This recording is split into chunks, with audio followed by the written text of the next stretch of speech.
buen día, hermanos, bienvenidos nuevamente a Ministerio Palmoni. El día de hoy me gustaría compartir con todos ustedes un nuevo estudio de nuestra serie de los 7 sellos. El tema, recuerden que estamos abordando, es el quinto sello y este vendrá a ser nuestro séptimo estudio, pero será la parte 2 de este tema. Ya en semanas pasadas hemos visto el quinto sello, parte 1, así que ahora vamos a ver esta parte 2 y todo lo que conlleva. Pero antes de comenzar, les invito a que me acompañen a realizar una oración. Vamos a orar. Padre Celestial, te damos las gracias por esta bella oportunidad que nos das de poder abrir nuevamente tu palabra en este sábado santo. Te suplicamos, oh Dios, que por favor puedas dirigir nuestros pensamientos, nos puedas ayudar, Señor, y nos puedas guiar a toda verdad. Que nos permitas entender correctamente el orden de estos eventos, especialmente del quinto sello, que cuando uno lo lee, realmente abarca una gran parte de la historia que conocemos. Te damos las gracias, Padre, por esta oportunidad y te pedimos por cada persona que está escuchando este estudio que pueda salir bendecido, Padre, con este estudio. Te agradecemos todas estas cosas junto con el perdón de nuestros pecados, Padre, en el bendito y santo nombre de nuestro Señor Jesucristo. Amén. Muy bien, mis hermanos, vamos nuevamente a leer los pasajes de estudio que ya hemos leído en semanas anteriores. Dice el pasaje: y cuando abrió el quinto sello, vi debajo del altar las almas de los que habían sido muertos por causa de la palabra de Dios y por el testimonio que ellos tenían. Y clamaban en alta voz diciendo: ¿Hasta cuándo, Señor santo y verdadero, no juzgas y vengas nuestra sangre de los que moran en la tierra? Y les fueron dadas vestiduras blancas a cada uno de ellos, y les fue dicho que reposasen todavía un poco de tiempo, hasta que se completaran sus consiervos y sus hermanos que también habían de ser muertos como ellos. Lo que estuvimos viendo en la primera parte de este tema fue principalmente entender qué tipo de altar era el que estaba ahí, es decir, en qué departamento nos encontrábamos, si en el atrio o en el lugar santo. Y lo que establecimos en el estudio fue que nos encontrábamos en el lugar santo, pues este altar es el altar del incienso que estaba cerca de, bueno, si lo comparamos con el santuario que estaba aquí en la tierra, pues estaba cerca de la cortina que dividía el lugar santo del lugar santísimo. Otro de los puntos que también observamos es que estas almas debajo del altar no están vivas, están muertas, pues el mismo texto dice que están muertos. Sin embargo, cuando el texto menciona que ellos hacen una pregunta como a manera de recuerdo, vimos algunos ejemplos donde los cristianos que han muerto por la palabra de Dios, obviamente algunos de ellos clamaron por justicia, por la injusticia que estaban viviendo en ese momento. Entonces, claramente Dios, al tomar sus palabras, pueden representar esto: ¿hasta cuándo, Señor santo y verdadero, no juzgas y vengas nuestra sangre de los que moran en la tierra? Es prácticamente un acto de justicia lo que demandaron los cristianos de aquellas épocas que murieron. Y otro dato interesante fue que precisamente estas almas debajo del altar están recibiendo vestiduras blancas que representan la justicia o la santidad, es decir, representan un carácter perfecto delante de Dios. Toda su vida estuvo escondida en Cristo y por lo tanto son dignos de recibir estas vestiduras blancas. Y finalmente lo que estuvimos entendiendo de este pasaje fue que estas almas todavía no recibían justicia, puesto que aún faltaban hermanos que murieran como ellos. Es lo que dice precisamente el versículo 11. Aquí está mencionando Dios que hasta que se completaran sus consiervos y sus hermanos que también habían de ser muertos como ellos. Es decir, vemos que estas almas debajo del altar murieron por la palabra de Dios y por el testimonio que ellos tenían. Por tanto, fueron mártires. Entonces, lo que está hablando este texto es que esa justicia van a recibirla estas almas debajo del altar hasta que se complete el número de los hermanos que también van a morir como ellos, es decir, también se convertirán en mártires. Estos fueron algunos de los puntos que estuvimos viendo en nuestro estudio anterior, y de igual forma si hay un hermano nuevo aquí que esté viendo este estudio, le invito a que vea el anterior para que pueda seguir la secuencia, porque después se vuelve un poco complicado seguir la línea del estudio. Muy bien, ahora lo que nosotros vamos a ver es que aquí evidentemente hay un juicio al que se está haciendo mención. ¿Por qué? Si volvemos a leer los versículos 10 al 11 nos daremos cuenta de ello. Dice: y clamaban en alta voz diciendo: ¿hasta cuándo, Señor santo y verdadero, no juzgas Si ellos están pidiendo justicia, es porque tiene que haber un juicio. Y vengas nuestra sangre de los que moran en la tierra. Y después se les dice en el versículo 11, y les fueron dadas vestiduras blancas a cada uno de ellos. Es decir, ¿por qué estos reciben vestiduras blancas? Dice aquí, les fue dicho que reposasen todavía un poco de tiempo, es decir, todavía tenían que estar durmiendo en el polvo de la tierra. No podían ser resucitados todavía porque hacen falta consiervos y hermanos. Entonces, ¿qué representan esas vestiduras blancas? ¿Por qué estas almas debajo del altar están recibiendo esas vestiduras blancas? El libro de Zacarías capítulo 3, los versos del 3 al 4, aquí tenemos una escena similar, aunque la persona de la que se va a hablar aquí no está muerta. Dice, Josué estaba vestido de vestiduras viles y estaba delante del ángel. Y habló el ángel y mandó a los que estaban delante de él, diciendo, quitadle esas vestiduras viles. Y a él dijo, mira que he hecho pasar de ti tu pecado. Y dice aquí, y te ves con ropas de gala. Noten qué interesante es esta parte. Cuando el ángel le dice, mira que he hecho pasar de ti tu pecado, es cuando le quita las vestiduras viles. Eso quiere decir que las vestiduras viles representan el pecado y las ropas de gala representan la purificación o la santidad. Tengan ese dato en mente. Isaías capítulo 61 versículo 10 nos va a ayudar mucho en esto, porque las ropas de gala las podemos ver en el siguiente pasaje, aunque no con la misma palabra. Dice, en gran manera me gozaré en Jehová, mi alma se alegrará en mi Dios, porque me vistió con ropas de salvación, me rodeó de manto de justicia, como a novio me atavió y como a novia adornada con sus joyas. ¿Qué son las ropas de gala? Son ropas de salvación, son manto de justicia, son ropas como de novio o de novia. Entonces, lo que estamos viendo aquí es que las vestiduras blancas, de las cuales también se están mencionando en Apocalipsis 6 y que son las que reciben estas almas debajo del altar, representan ropas de salvación, mantos de justicia. Pero vamos a seguir leyendo. Por ejemplo, Apocalipsis capítulo 3, los versos 4 al 5, también nos hablan de esas vestiduras blancas y quiénes son los dignos de portarlas.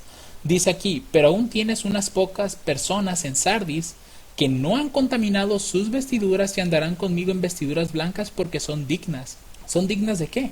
Dignas de salvación, porque noten lo que dice el verso 5, el que venciere será vestido de vestiduras blancas, y no borraré su nombre del libro de la vida, y confesaré su nombre delante de mi Padre y delante de sus ángeles. Es decir, aquellas personas que tengan sus vestiduras blancas es porque serán dignas. ¿Dignas de qué? De andar con Cristo. Y Cristo va a confesar el nombre de tales personas delante del Padre y delante de los ángeles. Y más aún, el nombre de ellos estará escrito en el libro de la vida. Por tanto, son personas dignas de vida eterna.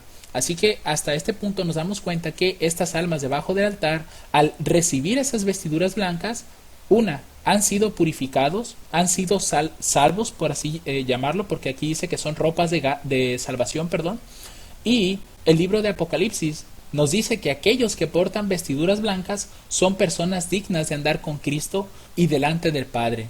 Ahora bien, ¿en qué otra parte de la Escritura nosotros podemos encontrar este proceso? Porque si nosotros pensamos en el libro de Zacarías, menciona que a Josué se le quitan esas vestiduras para colocarle ropas de gala. Es decir, ahí vemos una especie de proceso, una purificación que se está haciendo en Josué. Pero, ¿en qué parte se menciona este proceso de purificación? Si vamos a Daniel capítulo 12, aquí se nos dice en los versos al 10 lo siguiente, y yo oí, mas no entendí. Aquí está hablando Daniel. Y dije, Señor mío, ¿cuál será el fin de estas cosas? Y dijo, anda Daniel, que estas palabras están cerradas y selladas hasta el tiempo del fin. Muchos serán limpios, emblanquecidos y purificados, mas los impíos obrarán impíamente y ninguno de los impíos entenderá, pero entenderán los entendidos. Lo que quiero que noten aquí es que cuando llegue el tiempo del fin, muchos serán limpios, emblanquecidos y purificados. ¿Y qué es lo que estamos viendo con Josué? Que sus vestiduras viles son quitadas, de manera que Josué fue vestido de ropas de gala, de ropas de salvación, de manto de justicia, porque fue limpiado, emblanquecido y purificado. Entonces, ¿dónde podemos ubicar este evento? Porque recuerden que todo esto es un evento y ya vimos un posible punto de inicio. Si ustedes recuerdan, cuando hablamos de del cuarto sello, nosotros habíamos establecido que inició en el año 1517, cuando inicia la Reforma Protestante, y culmina cuando cae el papado en el año 1798. A todo esto es lo que llamamos también la iglesia de Tiatira, aunque posiblemente puede ser antes de esa fecha o a partir de esta fecha. Recuerden que en este caso los sellos tienen esa flexibilidad, que a veces muchos de ellos comparten ciertas características que nos permiten como tipo encimarlas. Entonces nosotros tenemos que ubicar cuál es ese tiempo del fin que se está mencionando en el libro de Daniel, porque es precisamente después del tiempo del fin cuando las personas van a comenzar a ser limpias, emblanquecidas y purificadas. Así que debemos de ubicar ese tiempo del fin, que es lo que nosotros habíamos leído en Daniel capítulo 12. Y si alguno puso algo de atención a lo que leímos, van a ver que la misma respuesta está en ese pasaje. Los versos 8 al 10 dice: y yo oí, mas no entendí. Y dije: Señor mío, ¿cuál será el fin de estas cosas?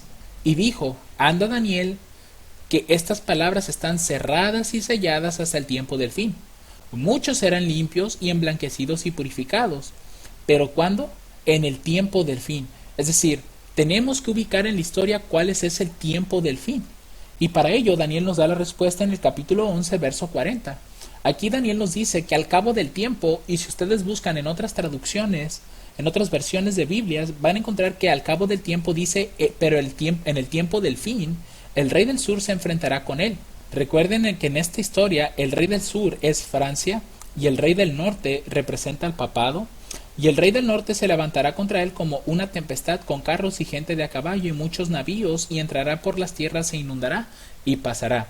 Pero a lo que voy es que este texto nos dice que en el tiempo del fin es cuando acontece después del tiempo del fin, donde muchos serán limpios, emblanquecidos y purificados. Ahora bien, ¿cuándo inicia el tiempo del fin? De acuerdo a lo que nos dice Daniel capítulo 12, el verso 4, y después los versos 6 al 7, aquí se nos va a dar precisamente el punto de fin de este tiempo del fin. Pero tú, Daniel, cierra las palabras y sella el libro hasta el tiempo del fin. Noten, aquí nuevamente se menciona ese tiempo del fin.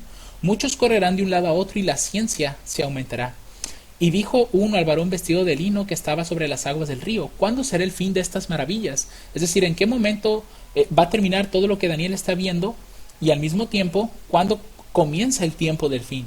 A lo cual responde el varón vestido de lino que estaba sobre las aguas del río, el cual alzó su mano derecha y su mano izquierda al cielo, y juró por aquel que vive por siempre, que será por tiempo, tiempos y la mitad de un tiempo. Y cuando él acabe de dispersar el poder del pueblo santo, todas estas cosas serán cumplidas. Es decir, el tiempo del fin va a comenzar cuando acabe el tiempo, tiempos y la mitad de un tiempo. Ahora bien, si ustedes recuerdan, ese tiempo, tiempos y la mitad de un tiempo representa 1260 años. Esto lo sabemos de igual forma gracias al libro de Daniel, donde se menciona en otra parte ese periodo de tiempo. Entonces son 1260 años, y esos 1260 años nosotros ya sabemos cuál es su término. Nosotros sabemos esta pequeña línea porque ya la hemos mencionado antes, que es la iglesia de Tiatira. Sin embargo, ¿cuándo es el tiempo en el que comienza la purificación? Es decir, ¿a partir de qué fecha debemos de estar vislumbrando esto? Es decir, ¿en qué momento las almas debajo del altar reciben sus vestiduras? Todo esto habíamos mencionado que es el quinto sello, y es precisamente en 1798 cuando cae el papado, cuando comienza el tiempo del fin. Es decir, que nosotros deberíamos de estar viendo después de esta fecha ese evento en el que las almas que han fallecido y que han creído en el Señor han de ser limpiadas, emblanquecidas y purificadas. Recuerden lo que dice Apocalipsis 10:11. Y clamaban en alta voz diciendo: ¿hasta cuándo, Señor santo y verdadero, no juzgas y vengas nuestra sangre de los que moran en la tierra?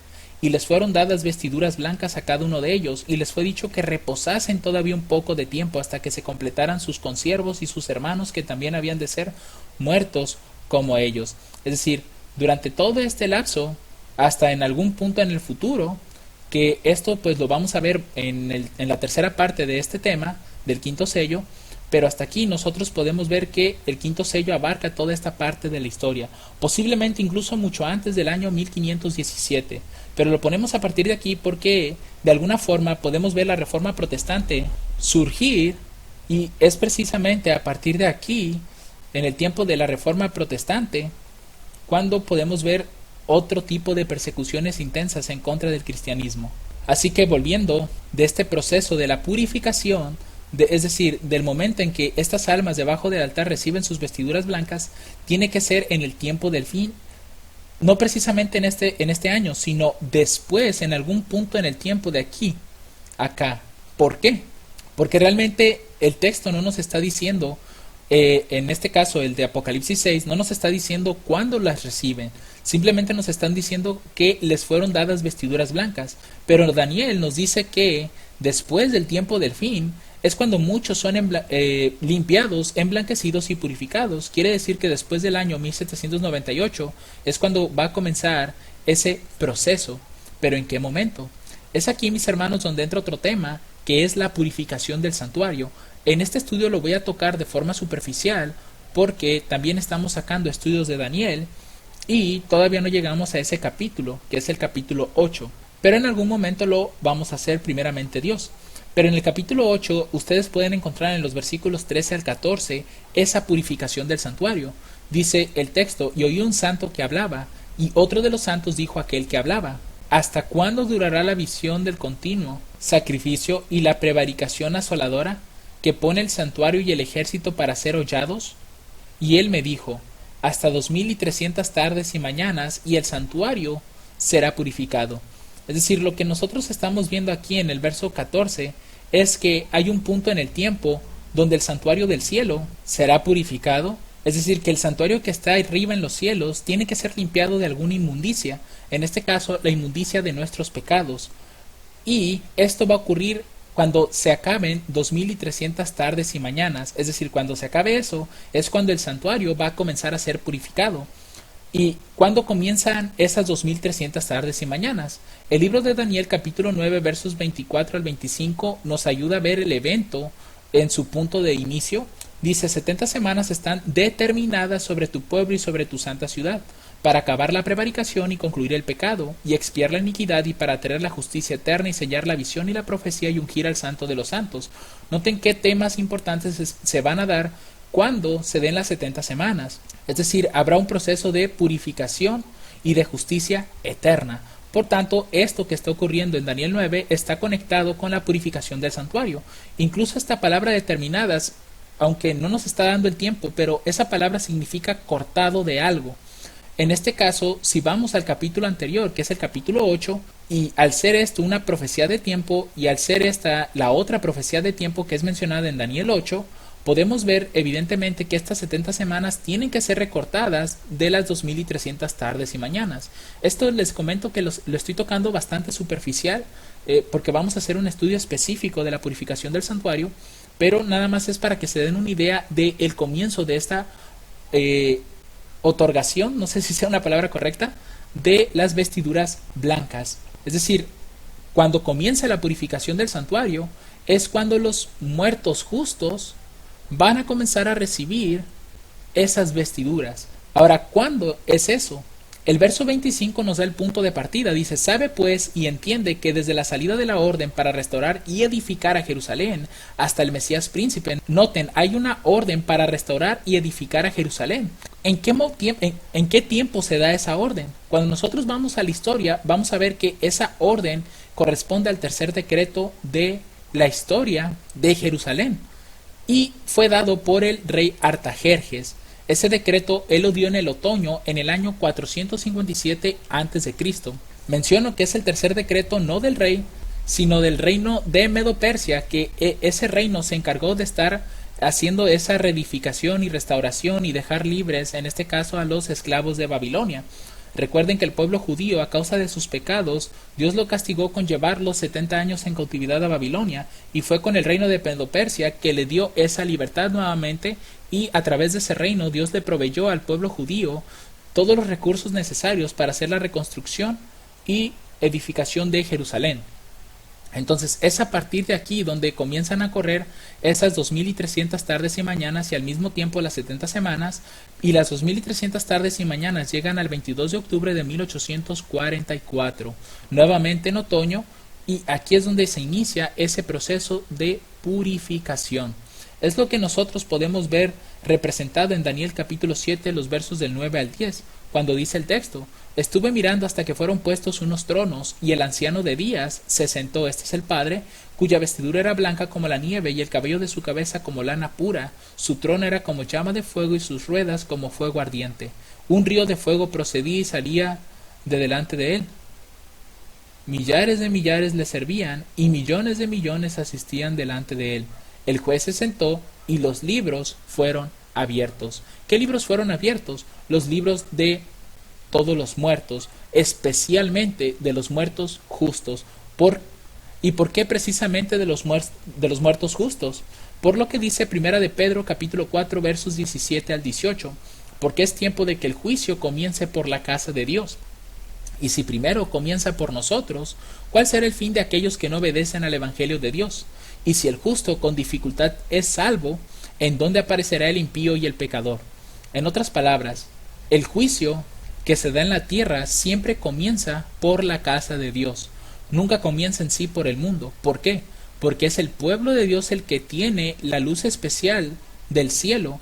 Por tanto, ellos deben de ser los primeros en estar guardando esa luz, el vivirla, el obrarla. Y es por eso que ese juicio siempre comienza por su pueblo.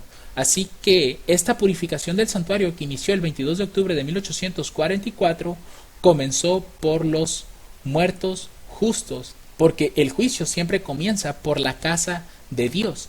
Es decir, que en el 22 de octubre de 1844, estas almas debajo del altar que encontramos en Daniel capítulo 6 versos del 10 al 11, es el tiempo cuando ellos están recibiendo esas vestiduras.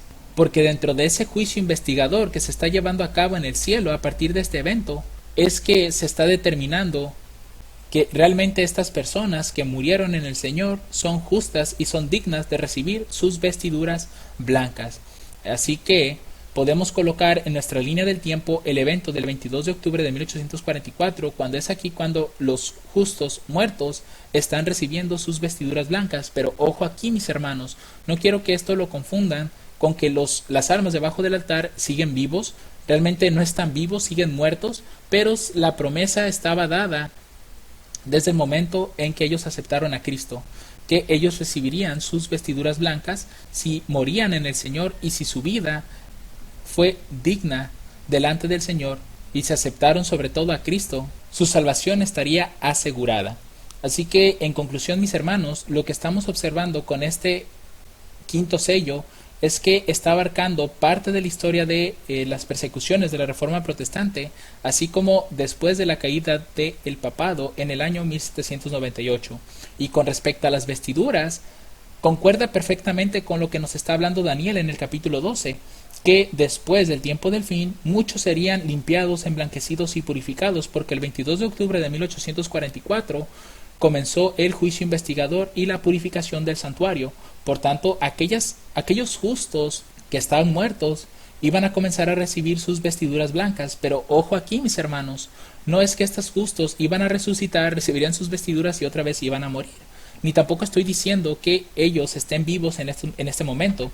Simplemente va a quedar un registro en el cielo de que las personas que murieron sean justas y dignas de recibir esas vestiduras blancas. Es decir, aceptaron a Cristo en su corazón y vivieron conforme a la luz que Cristo les otorgó. Así que este evento queda perfectamente bien después del tiempo del fin, es decir, después de 1798. Y simplemente para que se puedan dar una idea de cómo es este proceso, lo podemos ver en Apocalipsis capítulo 20, versos del 11 al 13. Dice: y vi un gran trono blanco, y al que estaba sentado sobre él, de delante del cual huyeron la tierra y el cielo, y no fue hallado lugar para ellos. Y vi los muertos, grandes y pequeños, de pie ante Dios, y los libros fueron abiertos, y otro libro fue abierto, el cual es el libro de la vida. Y fueron juzgados los muertos por las cosas que estaban escritas en los libros según sus obras. Y el mar dio los muertos que estaban en él, y la muerte y el infierno dieron los muertos que estaban en ellos, y fueron juzgados cada uno según sus obras. Ese es el proceso que se lleva a cabo en el juicio investigador. se están en este caso analizando las vidas de las personas de acuerdo a lo que están escritas en esos libros. Posiblemente llegamos a alguna serie de este proceso, o más bien de la cuestión de los libros, porque es bastante interesante saber cuántos libros hay en el cielo y para qué es cada libro. Pero bueno, hasta aquí vamos a dejar esta parte del estudio. Simplemente para concluir, mencionarles que todo esto que estamos viendo pues nos está explicando que realmente estas almas, una, no están vivas, están muertas, siguen descansando, porque el mismo texto dice que ellos están descansando de sus obras, simplemente están recibiendo sus vestiduras blancas, es decir, ya se les dio la promesa de que en la segunda venida de Cristo van a ser resucitadas. Ya está prácticamente confirmado. ¿Por qué? Porque fueron encontradas dignas de llevar las ropas del Cordero, las ropas emblanquecidas. Como vimos en los textos de Zacarías, el libro de Isaías, estas personas han recibido sus ropas de gala, sus ropas de salvación, sus ropas o mantos de justicia, porque son dignos, van a estar con el Cordero. Y después de esta fecha del 22 de octubre de 1844, podemos ver que esos muertos justos van a estar recibiendo esas vestiduras blancas, porque son halladas dignas, como tal y dice el pasaje. Ahora, lo que nosotros vamos a ver en la tercera parte, mejor dicho, de este estudio, es en qué momento van a quedar aquellos consiervos y hermanos que también habían de ser muertos como ellos, es decir, hasta qué punto en el futuro abarca lo que es el quinto sello. Eso es lo que veremos en nuestro siguiente estudio. Así que, mis hermanos, concluimos con esperamos que sea de gran bendición, y no duden por ningún momento en que si tienen algún aporte que hacer o algo no les quedó claro, déjenlo en los comentarios en la parte de abajo, y con la ayuda de Dios estaremos respondiendo esas preguntas. Que el Señor les bendiga abundantemente, mis hermanos. Amén.